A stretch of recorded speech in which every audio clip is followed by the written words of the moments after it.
Welcome Gopi English grammar. ఈరోజు మనం సులభంగా ఇంగ్లీషు తెలుగులో నేర్చుకుంటాం. So there are 26 letters in English.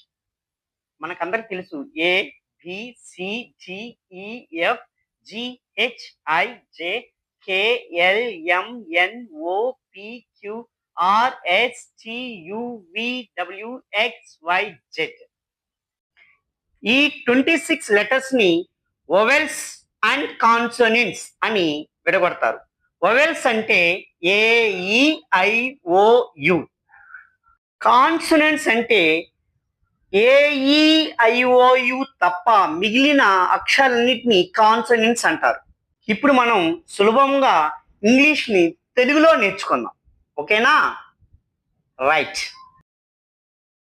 క కే క, ఒత్తు ఖ కేహెచ్ఏ ఖ, ఘ జిఏ ఘ, ఒత్తు గ జిహెచ్ఏ గ, థ ధ ఫ భ మ య ర ల వ శ స హ అక్ష.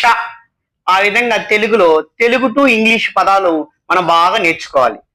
సో వాటిని బాగా నేర్చుకున్న తర్వాత పదాలు నేర్చుకోవాలి. So God bless you. Like, share, subscribe my YouTube channel Gopi English Grammar. Thank you to all.